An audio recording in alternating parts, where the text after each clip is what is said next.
This is Voice of the Bus, Mark Johnson, and you're listening to the Folsom Frenzy Podcast. Welcome to the Folsom Frenzy Podcast. My name's Chase. I'm here with Shreyas and Jake. This is our third time trying to record this episode, but we are so excited to get it out because it's finally happened. Coach Prime has gotten his bag, 5-year extension, $54 million total, over $10 million average AAV. Coach Prime is now the fourth highest paid college football coach, period. Amen. We are paying our head football coach at the University of Colorado more than the University of Texas. This is a serious football school. This is a serious extension. I am boldly going to call this the third best day in my sporting history life after the day Coach Prime was hired and the day the Avalanche won the Stanley Cup a few years ago.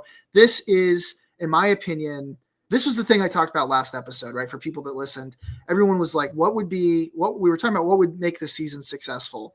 And I said, if we can maintain the progress that we've seen and we can get Coach Prime re-signed, right? Because that's the thing is ever since we hired him, and we talked about this even our first episode that we recorded, years ago at this point, was we're just excited that it's here and we don't expect it to be, we don't expect Coach Prime to be here forever. We understand the realistic situation that is college sports, but we're just excited that he's going to try to bring some energy to the program and get some eyeballs for us. Right.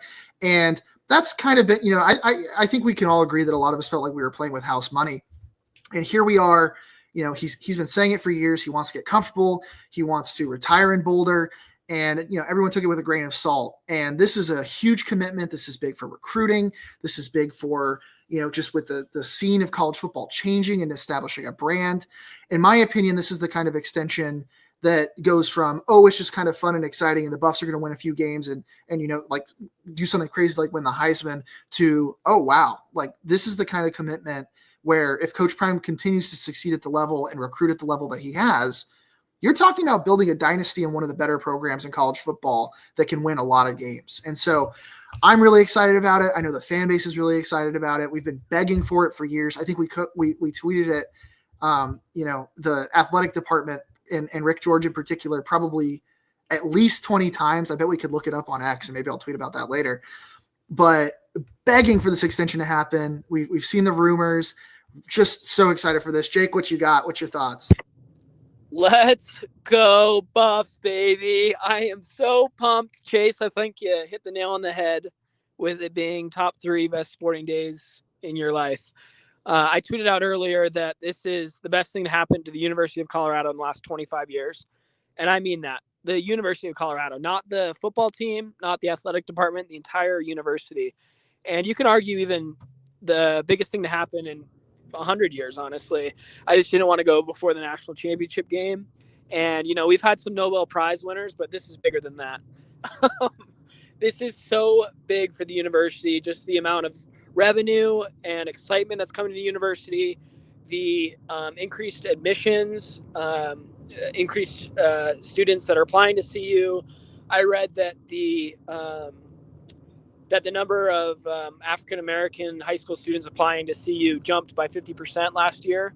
And this is just going to have a huge ripple effect for CU, Boulder, and it's so fun. I mean, we saw the Sundance Film Festivals coming to Boulder.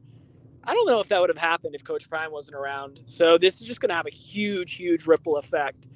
I cannot understate how big this day is, and we should celebrate Coach Prime Day nationally in Colorado because Colorado's officially back. Nationally in Colorado. I'm with Jake. I agree.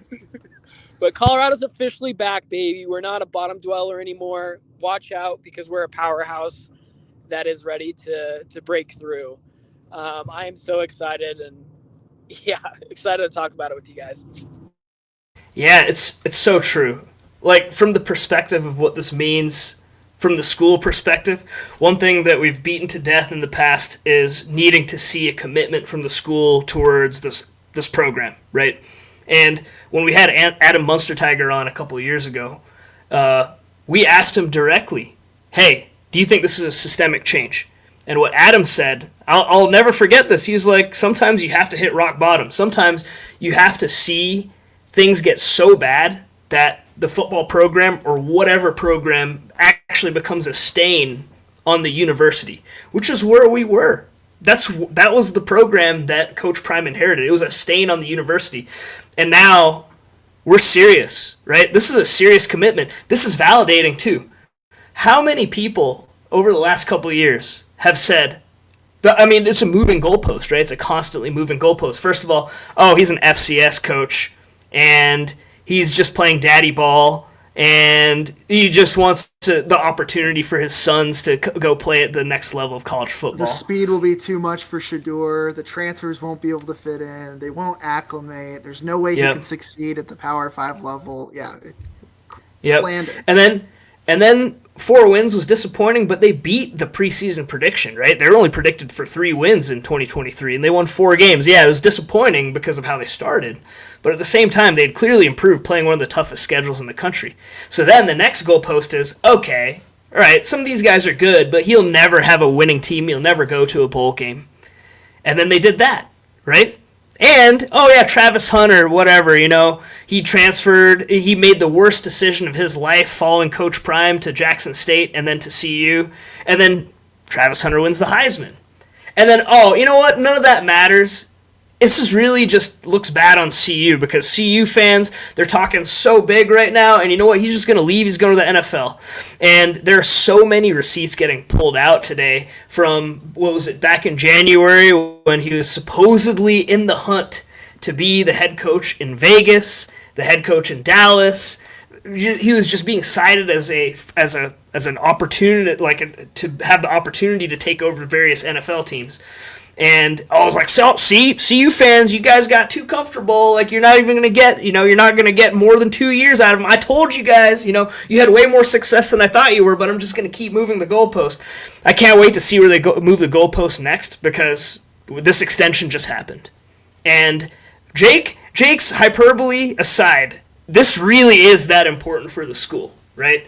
Because I think I saw an estimate that he brings in $100 million to the school every year, and who knows how much he's bringing to City of Boulder. I don't know whether the Sundance Music Festival would have music festival. You can see what's on my mind. Film Festival would have come to Boulder if it wasn't for Coach Prime. I could see that being the case. Boulder is Boulder, right? But at the same time, Boulder being constantly in the news, constantly talked about because of Coach Prime, always in the national spotlight, it can't hurt. It certainly can't hurt. And then also the added diversity, like Jake pointed out, to the city.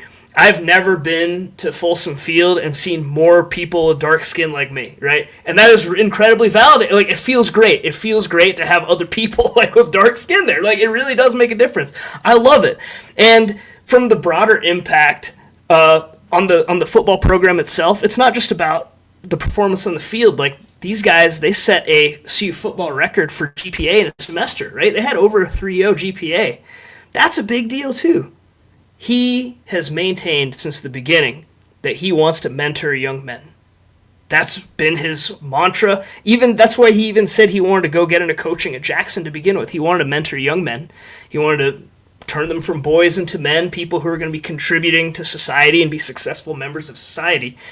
And you could say that not only did he put his money where his mouth is, but University of Colorado did as well, and kind of given him the opportunity to really fulfill his vision.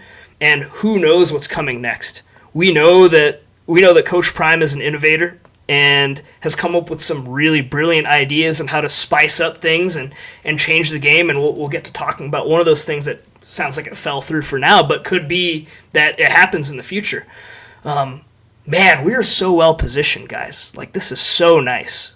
I'm so validating. And let's talk about it, right? We're in the Big 12 conference, which is scary in some ways, right? With the SEC and Big 10, with the amount of money they're bringing in and pulling away. But looking at the football program specifically, Coach Prime is coming in to a conference that has no clear leader, conference where it's very winnable, and a conference that has at least a good enough reputation where if you win the conference and don't lose 4 games, you're in the college football playoff, right? In the expanded version.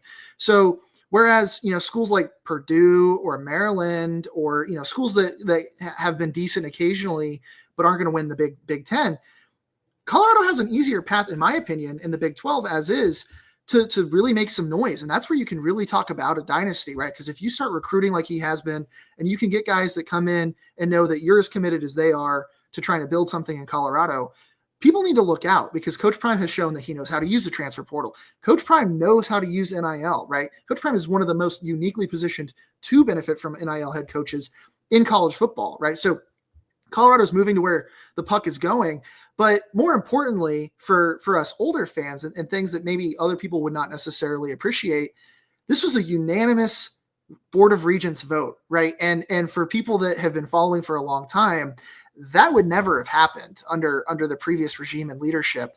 We had, Mel Tucker's contract get voted down. We had McIntyre's extension get voted down. Now, it turns out he's a genius for doing that, but in retrospect, right? The Board of Regents has historically had especially two members, including one that I used to work with in the Office of Admissions as a tour guide, who swore that his favorite thing to do at Colorado was to go to the football games and then would vote against the football team's coaching contracts. But that's a big contract. That is a big boy contract. That is the kind of contract that Texas or Notre Dame or Ohio State is writing. Not a contract that a school like Colorado historically had been writing. And so the fact that it got universal support, the fact that the whole community is behind the program now, there's a lot of energy and excitement. This is not a flash in the pan. And that's why I'm saying, to your point, it really is one of those things where this could be a long-term thing. And this deal is one of those things where it shows not only Coach Prime's commitment to the school, but the fact that the school's committed to football and moving in the right direction. So absolutely stoked about it. To do something like a flash in the pan and then just move on, shows that Colorado understood that the football was a stain, but wasn't serious about fixing it. This is something entirely different. Yeah, I think you hit the nail on the head again, Chase. I have so many thoughts, but just to kind of piggyback off of that, reading between the lines and just a couple of things I've heard is NIL was a big part of this. So to kind of piggyback off of that, now you don't have negative recruiting against CU in the fact that, Coach Prime's going to be there for a year, then he'll leave. They don't have that selling point anymore. And as a part of this deal, I believe that Rick George committed funds to Coach Prime for NIL. I think DNVR reported that, which is absolutely huge. Huge, huge, huge. So thank you to the donors. I should have started with this. Thank you to the donors. Huge thank you to Rick George. I don't think any other AD could have pulled this off, and he needs to get his flowers. Absolutely incredible job from Rick George. I was thinking about this earlier today. If you think about it, Rick George went behind the scenes with all of this and probably contacted his big-time donors, all behind the scenes, and it didn't get out. Right? If I was the AD, I might have done some grassroots fundraising effort and say, we need to really pump up the NIL if we want to get Coach Prime to stay. He did this all behind the scenes, had a great relationship with Coach Prime, was the guy who hired Coach Prime. Just kudos to Rick George. He has done a phenomenal job, and I think this is going to be one of his lasting legacies at CU, was he set us up to be better. He left this program better than he found it, which is incredible. And then also, we got to give Coach Prime his flowers as well. To come in, he had some coaching experience, but at lower levels, and then did his thing at JSU, completely turned that program around. And then to come to CU, 1-11, and then won 4 games the next year, and then put us on the map the following year. Coach Prime really deserves his flowers. He's done a phenomenal job coaching this program, building this program. I mean, he won a Heisman. He had a Heisman winner in his second year. I think we have to just sit in the fact that we have a Heisman winner at CU, a second Heisman winner. We just need to relish in that fact. That is incredible. And one thing I do want to chat about with you guys at some point, Chase, I'll let you quarterback it, but one thing that makes our podcast special is we're diehards, and all of us have been here through the really crappy times. I don't think any other podcast is like that. You have Ryan Koenigsberg at DNVR has been a diehard fan forever, but I think that's what makes our podcast unique, and you're not going to get a different perspective. You have a unique perspective from us that we've lived through the crap, and I think it's important to kind of give the history of how bad it has been. Like my freshman year, literally one section was halfway full in the student section at CU football games, and at halftime it'd be empty. CU was the bottom dweller of bottom dwellers in football, and I think we just need to look back and focus on that. We've let go of hell. This program is on an upward trajectory, but we were in hell. we were in hell and we're out of it. And I think just how far this program has come in the last 3 years is absolutely incredible. Yeah. And Shreyas asked an interesting question earlier, which was, knowing what you know now, was the absolute bottom pits of despair worth it to get to where we are today, right? And I think about my bottom point, which I've talked about on the podcast before, but it wasn't when Jake Shreyas and I were in the front row of the student section watching Oregon hang what felt like at least 100 points. I think it was actually 77 or something, almost as offensive, in like 8-degree weather in the snow, and we were the only students still there because for whatever reason we just decided we would never leave games early. And I think I let Jake kind of brainwash me into that. That wasn't the low point for me. It wasn't watching the team win 5 games, blow a 40-point lead to Oregon State, and then not make a bowl game by going 5-7 at the end, and then going 5-7 again the year after. It was after the Utah game, after Carl Durrell had been fired, and he had already been fired, and we were searching for the coach, and it ended up being Coach Prime, right? But at the time, I remember thinking, I talked to Topher, who couldn't be bothered to show up to record tonight, on the phone. I was like, I don't think I can keep supporting this team because the deck is stacked against us, right? Like, the conferences are imploding, the money and the haves and have-nots are separating, and we are clearly on the have-nots. We're a laughing stock. People don't even recognize our logo when you wear a shirt out in public outside the state of Colorado. It was so bad and so hopeless. And I knew that, we had just hired Carl Durrell. Our next hire was probably going to be just as bad. And who knows, maybe they win 6 games and take us to a bowl game, and we think they're the greatest person ever, right? But it's just so hopeless and feeble. And you have to remember, I don't want to say it's worse for us, right? But it is worse for us because my parents both went to CU. They got to see a national championship and a Heisman, right? So Colorado sucked the whole time that we watched them suck, but they got to see greatness at the University of Colorado and Bill McCartney and everything that he did, Rick Neuheisel, et cetera. We never got to see that. Shreyas probably did because he was 45 years old in 1990 when they won the championship. But I never got to see that. Jake never got to see that growing up, right? We watched horrible football teams. And Shreyas, people who are listening and not watching on YouTube, Shreyas is wearing Colorado Rocky gear right now, right? We support bad teams. We even support bad teams that are like the Colorado Rockies where the deck is stacked against them, right? And so we have proven that we'll do it, but it was just so hard to keep the faith.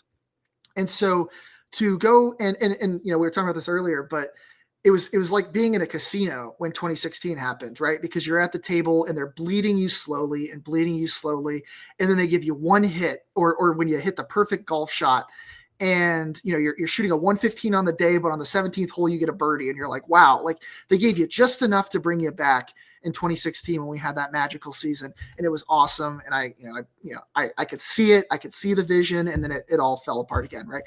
And so it's just so extra vindicating for those of us who have been here and going through the thin years and going through the forgotten years and going through the years where it was almost embarrassing to say that you were a Colorado football fan, and people would, placate you because they knew how embarrassing it was. And so for me, that's what makes it so much sweeter, right? That's what makes it so much more valuable and so vindicating. Why today in particular, like Jake was saying, is so important, because it's no longer you're just lucky to have him for 2 years, you better enjoy it because he's going to be gone. All of a sudden it's the little kid that got bullied is all of a sudden showing some biceps, and we're going to beat the hell out of some of these teams that have been talking down on us. And that's what I'm so excited about, is it's just so rewarding to be vindicated. And boy, are we going to be hunting for people in the receipts, because we've already started doing it. It's open season. Let's go get them. For that, Strace, what you got? Yep. I was going to point out this Jordan Seaton tweet, which was just a simple, what's stopping you from coming now?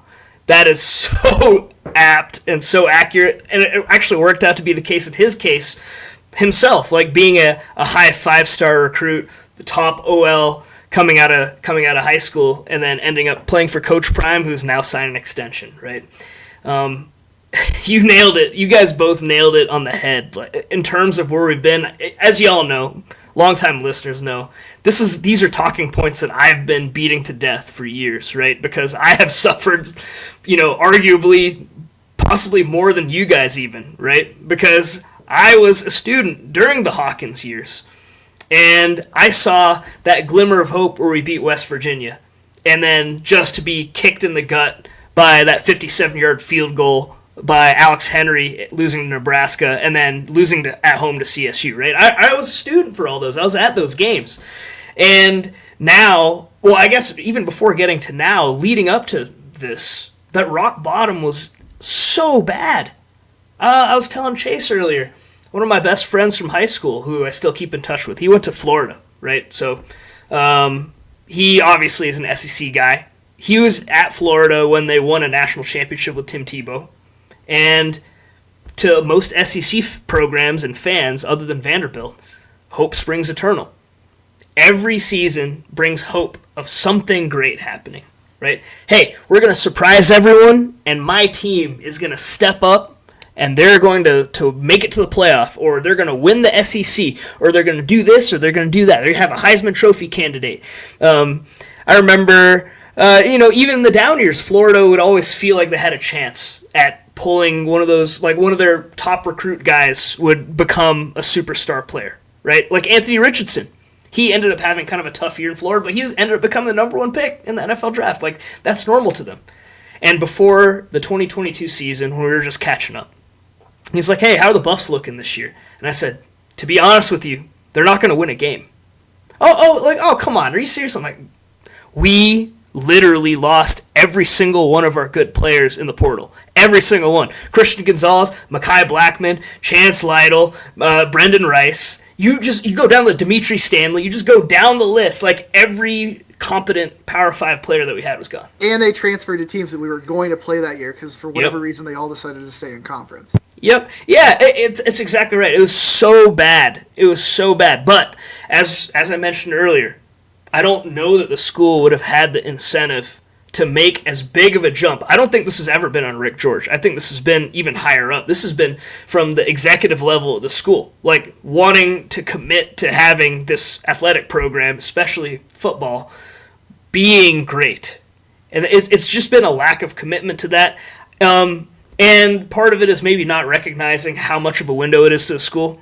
Back in 2016, I was in the CU Young Alumni for a year before I got really busy with work and couldn't commit to it anymore. And so I made it to a homecoming banquet. And this was the season that we won 10 games with Mike McIntyre. And I went to the homecoming banquet that year, and it was full wall to wall. And the folks at the homecoming banquet said, that was unusual. That was an anomaly. That was not normal. Never happened before, at least in the last 5-6 years at least. And that shows you alumni engagement, fan engagement, community engagement comes primarily from what people experience, like what they're exposed to from your university. And the football team is out there in the public. It's the window dressing for the university. And so now, having been embarrassed, now this is the perfect combination of things for the school, right? You're able to attract out-of-state students. You're able to attract a very diverse pool of applicants who are going to bring a whole different sorts of cultures to the school and city that Boulder has badly needed for a very, very long time. You're just increasing the total number of applications, which eventually will lead to a more selective academic ranking increasing. And meanwhile, you're also raking in literally $100 million a season from having Coach Prime out there constantly being talked about on the Monday morning news shows, and literally every single game being nationally televised last season. That is such a big deal. And before I pass it back to Chase, I also have this very interesting anecdote because you guys, especially Jake, you mentioned we have to give hats off to Rick George. I actually don't know if I've told you guys this story, so definitely clip this. This is good. So back in 2016, right? So this is coming off of it was kind of a bad 2015 season. That was when I graduated with my master's, spring of 2016. Since we were all really tied in with the athletic department being a part of Folsom Frenzy, and they even got to tour the Champions Center. We were amongst the first people that got to tour the Champions Center when it opened, right? We had contact information for Rick George. I actually reached out to Rick George on my own to be like, hey, Rick, I'm a huge lifelong CU fan. I'm about to graduate. could we just like have a one-on-one, like face-to-face, where I could just like ask you questions about how to, proliferate my career and how to like become maybe not where you are, but be successful in what I'm doing. And we had a great conversation. I was in his office for like maybe half an hour at least. And the thing that will always stick to me, which is amazingly prescient to what ended up happening, is the question. This is probably the last question I asked him, which is, Rick, you've had an incredibly successful career, right? You've been the president of the Texas Rangers. You're high up on the PGA Tour. And now you're the athletic director at CU. You chose to come back here and lead us. And now you've built this amazing facility that we're in today. If you could give me advice as someone that's going into the industry, I'm going to be an engineer, so I'm not going to go into business like you, but as an engineer going into the industry, could you give me some advice about what I should do in my career in order to attain like success and have a great experience and do great things? And I will never forget, Rick George says it's all about relationships, right? You will meet people and you shake everyone's hand and you let them know that they matter, and you build a genuine connection with them. And if you do that, it will come in handy and it will pay off in the long run. How prescient is that, given that Coach Prime came to see you because of his connection with Rick George in the Dallas-Fort Worth area? That is amazing. And if that really is what Rick George's legacy is, I hope everyone understands that this conversation happened 9 years ago, and it still sticks with me to this day. And I don't naturally, despite whatever people might think, I don't naturally go out of my way to reach out to people like this. But that conversation made such an impact on me that it has like been very important in my career as well as I've gone forward. And that's why CU has been able to sign Coach Prime to this extension. Wow, I didn't know that story. That's awesome, man. Yep. And I think I met with Rick George myself when I was doing the Folsom Frenzy stuff. I know Jake did as well. So we might be the only podcast, since Topher didn't show up today, that has all individually had a one-on-one meeting with Rick George. And it was pretty much, maybe we shouldn't say this on the podcast, but I just emailed his school email is public when you have a university email. And I just emailed him and I was like, hey, we're running this. We want to meet with you. And he was like, yeah, come on in. We'll do a meeting. So pretty impressive that he could do all those things while we were harassing him. But I'm guessing that not a lot of people think to just reach out and see if you can meet with him. So pretty awesome. Also probably a good thing, Jake, that we did not have Tad Boyle retire or fire him, since we had to back up the Brinks truck. And I don't think there was a whole lot of money there to support the basketball program other than running it back with Tad. So Jake, any initial thoughts on how Tad Boyle saved Colorado football and personally is responsible for the extension of Coach Prime? God bless Tad. Bless his heart. Oh man. But going back to Coach Prime, just talking about the future real quick. Oh, look, there I am. For legal purposes, I was not driving during this podcast.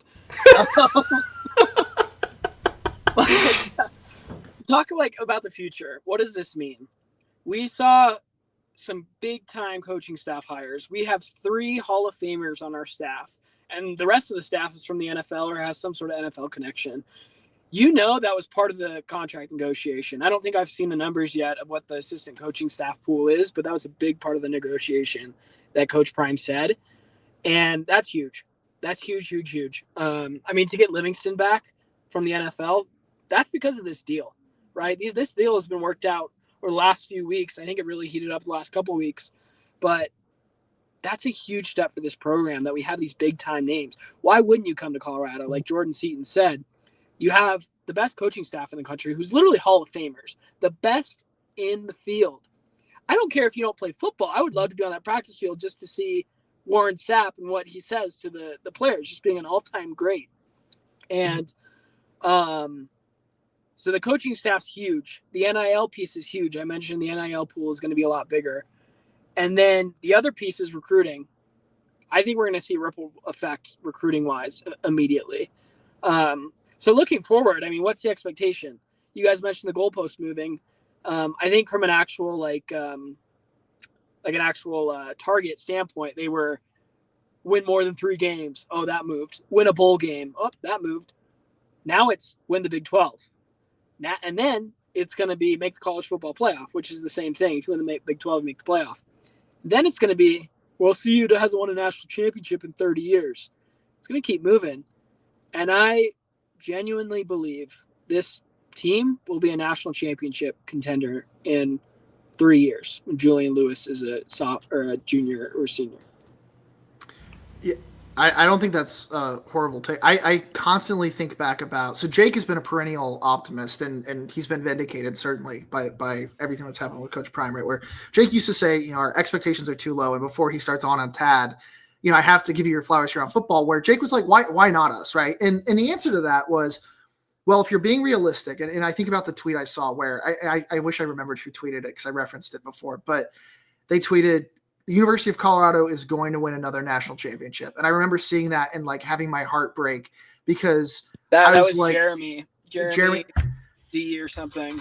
And it's one of those things where I was like, I so wish that I could be that delusional, right? Like I so wish that I too could believe in that, right? Like I wish I could still believe in Santa Claus, right? Like I wish I could, but it was just sad because it's like, you're deluding yourself. But to your point, Jake, the expectations have changed because the realistic answer was always, well, Colorado doesn't have the exposure. It doesn't have the administrative support. It doesn't have the money. It doesn't have the conference standing. It doesn't have the sponsors to compete at the level that the big kids are, right? But now doesn't have the coach to do it, right? We don't have the recruiting to do it. We don't have the in-state talent to do it, right? And now all of a sudden, I don't know how. I genuinely don't know how, but we have the money, right? We are paying big kid money. No one, schools can't. Michigan State's not matching that kind of contract. I got told, oh, Michigan State's so much bigger brand when Mel Tucker left, and I was seething, right? And it's like, well, no, they're not, because they're never going to pay a coach $10 million. They can't afford it. They're broke. Can we afford it though? I don't know. I don't care. Rick George did say in a quote with Brian Howe that he said we can't afford it. But I'm not worried about it. We'll make it up. We'll find a way. Second time he said that. First time, paid off. Yeah, that's true. Wait, did he say that again, Jake? I saw an old quote. I saw you post an old quote in our group chat about that, but I didn't see that he... Yeah, that was like in 2022. Yeah. Could be wrong. But, so we have the money. We have the coaching staff. We have the facilities, right? The championship center is something that maybe we should, in a later podcast we could talk about, because when they built that, we were horrible, right? I think they started fundraising for that in the Hawkins era, and somehow we found a way to build a facility where we were competing facility-wise, right? And if we had, and Rick George was part of the team that kind of did that. I know it was Mike Bone on his way out as well. But without that, Coach Prime never comes to Colorado, right? Like, you think about the dominoes that had to fall for all of this to happen, right? We had to be dreadful enough that they tried to create the championship center. Then we had to hire maybe the worst coaching hires in the history of coaching hires to completely decimate our program. All these dominoes had to fall. We had to keep Rick George when he was looking at other jobs a few years ago. And so all of a sudden we have everything, right? We found the money or whatever. We have the attention. We have the recruiting. We have the coaching staff, right? We're keeping Livingston, to your point. I tend to think that Livingston extension was probably a prelude to this. Like this had to have been going on while they were extending Livingston, and maybe part of his new salary assistant pool went into the consideration for extending Livingston, because that was an impressive keep, right? We have the path now to the playoff because there's guaranteed spots. So it used to be, even if Colorado won all their games, maybe we wouldn't get in over an SEC school. Well, that's no longer a barrier. Right? Everything is there. Everything is fallen. We now have a conference that we can win. So I think the expectations genuinely, and I hate to do this because Jake's normally the optimist and I'm normally I try to be more realistic. And certainly more realistic than Topher, who's probably going to predict 8 national championships in a row. But that's kind of the expectation. I mean, everything is there. The money is there. Everything is there. We should be making the college football playoff during this 5-year extension at minimum, in my opinion. I think, and that's so astonishing to say, right? 20 years ago, if you had told me that I can pretty much guarantee you we will either have college football game day, or not even 20 years ago, 3 years ago, if you had told me that we would have college football game day and big noon kickoff at least once next season, I would bet a good amount of money on that, right? And Jake remembers, Strays remembers, we did a whole campaign in 2016 when we went 10-2 to try to get ESPN College Game Day to come to Boulder. And we were allegedly one of the last 3 schools that they were deciding between, and they decided against us. And if you had told that kid, if you had told Jake and Chase back then that we could guarantee College Game Days coming, right? That Colorado's going to win a Heisman Trophy, that Colorado's going to have a coach that's paid more than the University of Texas at Austin, right? And somehow Texas got into the SEC. That is crazy town. The expectations have to rise because it's not just the coach that wants to be successful. Colorado has put its money where its mouth is and has shown the commitment. And I really hope that, that commitment gets rewarded and it pays off. My expectations are higher. And I think now that we have the stability, the recruiting is going to fall in line as well for Coach Prime in the next season. So pretty exciting stuff. I hate to be hyperbolic, but that's just where I'm at. The expectations have changed. I'd say even this time last year, there was a lot of negativity surrounding the program and Coach Prime, right? This was when a lot of those hit pieces were hitting, right? Oh, he kicked all those poor college students, and now they're homeless. They don't have anywhere to play football. And everyone was just clowning on CU. People are going crazy. CU, you only won 4 games. Like, it was just a barrage, right? People were talking about, he's not even going to last the season. CU's going to fire him by the end of the season. Like, this is how much negativity there was even a year ago, right? And now, Heisman Trophy winner, 9 wins. Yes, we lost the bowl game. That was unfortunate, right? But 9 wins, Heisman Trophy winner, silenced a lot of that negativity. And then the goalpost is going to leave. He's going to go to the NFL. As soon as his sons graduate and leave, he's gone. Well, no, that happened, and he's now extended, right? So, wow. The future really is boundless. CU could do anything and everything that we've ever dreamed of. And yeah, you pointed this out, that old tweet. I remember when that tweet came out. Jeremy Doherty, I think, tweeted that maybe 3 or 4 years ago. And everyone was like, is this guy insane? CU's not going to win another national. There's no way. Hey, who knows? Maybe they won't now either, right? It's difficult. Winning a national championship in college football is incredibly difficult, and the fact that CU even has won in the AP era is incredible. There are so many schools like Wisconsin, Virginia Tech, schools that are football schools that are known for football that have never experienced that ever, right? No alumni have ever had the opportunity to see an AP national championship trophy. So that kind of thing, it may not happen, but the fact that we're talking about this and it's a legitimate possibility just from his proven ability to recruiting a Heisman Trophy winner to an FCS school, to an HBCU, and just his cachet with every parent that grew up in the 90s. And this was another popular topic on the last podcast, but God, those gold jackets. Deion Sanders, Warren Sapp, Marshall Falk. We didn't even talk about Andre Garrod, right? The former CU offensive lineman who's now back on the staff. That is serious. And we got called out for that, and we were wrong for that, and we apologize. So yeah, that's a good call out. We should not have missed that one. Yeah, we shouldn't have missed that one. He was on the 2001 Big 12 championship team too. Come on, guys. So either way, we're talking major cachet and commitment. This was the last piece of the puzzle. And Jake pointed out the NIL thing. So if the NIL funds are there too to be able to back all this up too, then that's it. That's the last chip to fall. And this next recruiting class, the 2026 class, look out. This could be one for the ages.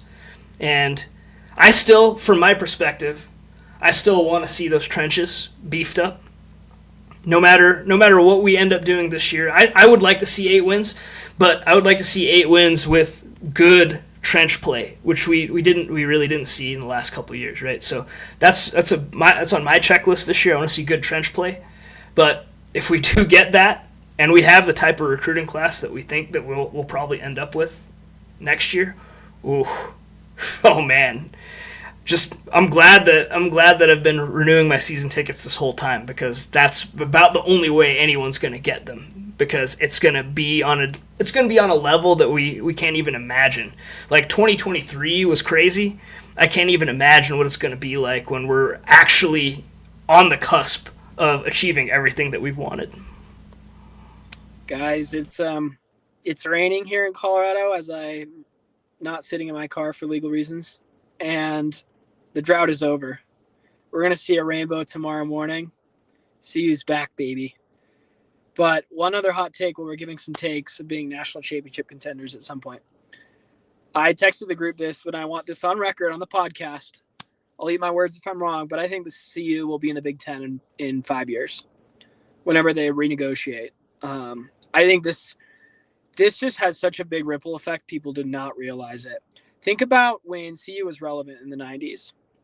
Those folks are now old enough to donate good money, but we were running out of those alumni, and the next generation had no hope. They had no football program. They didn't come to CU for athletics. And now this Coach Prime generation, you're going to be huge football fans. They're going to be donating the program in 20, 30 years.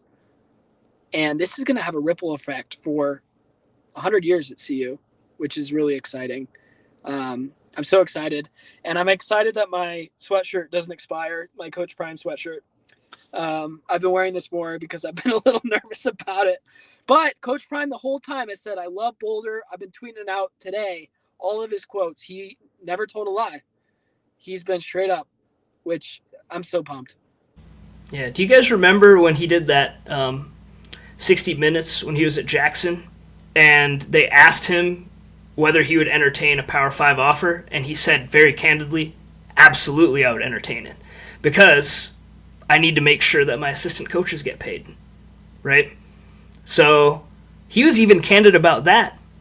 I know that there's a lot of fans who have seen things that he's said, say, oh, he's being disingenuous because he was disingenuous in the past, and maybe to some extent. I don't know the full details of everything that he promised to Jackson, but I do remember that quote very, very vividly on 60 Minutes. This was before any of the rumors about CU had even been put in place. Like, this was during that third season that he was at Jackson, where they were undefeated going into the Celebration Bowl. And so, since he's been here, I'm happy to be here. I want to put my name up on the mountains over there, right? I am happy to retire here. All of those things that he's been saying, despite all the rumors and all the people. I saw some people digging out some receipts about people that were claiming victory, that he was going to leave to Vegas and to the Dallas Cowboys back in January as though it was a done deal. And see, he's not serious about Boulder, and he hasn't lied to us. He has not lied to us. Like, what he said he was going to accomplish, he has accomplished, right? They won 9 games. I mean, the fact that it took them 2 seasons from where they were to win 9 games, people are going to point out, like, oh, well, Kenny Dillingham won the Big 12. You know what? That's a different story, right? Those are two totally different scenarios. Yes, ASU was under probation and under challenging circumstances, but CU, the systemic level in which that CU football was floundering for decades, much longer than ASU had. This was an absolute trench to climb out. It's like good for Dillingham. Like, we're happy for him, right? But like, we get to be happy about what's good for our program, and the fact that people are so upset about it, and we've talked about there's a lot of problematic reasons we think as to why Coach Prime, who it just seems like there's a different standard, but I think you're totally right. Like, he's been completely consistent, and I think if you're a recruit, and that matters for recruiting, right? Especially when you're not going into the house, and it's easier to follow a coach now than it used to be, but it matters when they can believe you, and when you say you're going to be there. And so like, everything's there, and I don't know, pretty exciting day in Boulder, Colorado. A couple other topics we wanted to touch on. I don't know if anyone had any dire last minute Coach Prime thoughts, but we wanted to talk about the fact they are moving back to AstroTurf in Folsom Field, and then the spring game. I want to really quickly, I'm gonna say something insane. I'm gonna say something wild, but I am gonna say, and I know this is not the actual reason, they changed to they're getting rid of the grass because Ralphie 6 cannot succeed on grass. but I know that Ralphie 6 can succeed on turf. So in the same way that I saved Alejandro Mata's leg, who I now own a jersey of, by the way, I'm going to wear it for the first game next season. And in the same way that I revived our basketball team's great hero, Bengot Dak, or Jope, I can't remember which one I backed this season. You said it was Jope. All right. And I am now going to save Ralphie 6, and we're bringing in the turf, and that sucks for infinity reasons. Turns out when you get a giant film festival, which you guys are delusional, that was coming regardless. I don't think Coach Prime had anything to do with it, but if we want to play pretend, that's fine as well. But I know we're doing it to host more concerts. That's all cool as well. But deep in my heart, I think we're doing it for our girl, who I believe can change in the same way that I believe the Colorado Rockies can win 80 games this season. I gotta say, Ralphie's actually run on turf. Ralphie 6 has. At the Alamo Bowl. At the Alamo Bowl. When her worst run was? Help me out, Reyes. I was gonna point that out immediately. I have no further comment on that. I just I have to believe in something for Ralphie 6.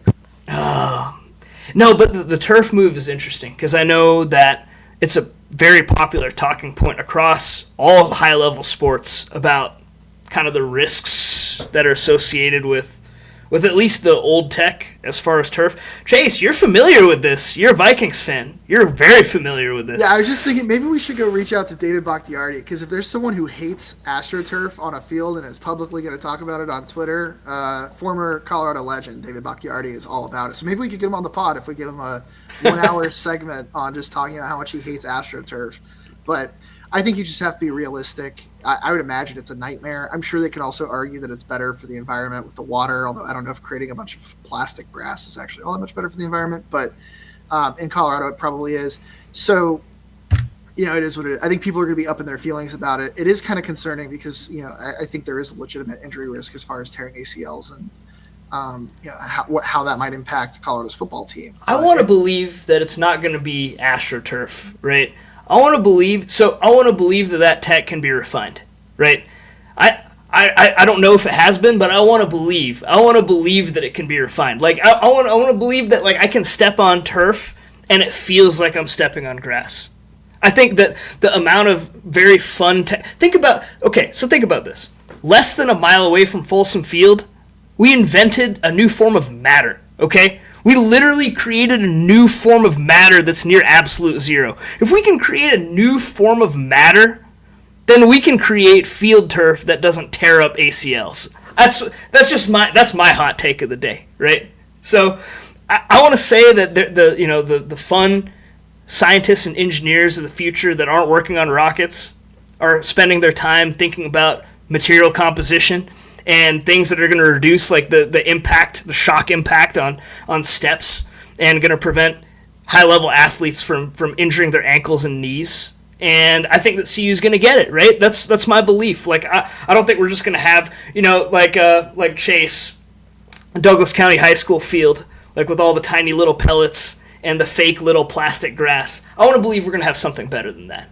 And if we do, then this is a great opportunity to not impede other Folsom Field activities like the Boulder, where they have to lay down all of those plastic, squares and stuff on the field the whole time. The concerts, the Ralphie's Independence Day Blast, and any Sundance Film Festival activities that they put in place. Who knows?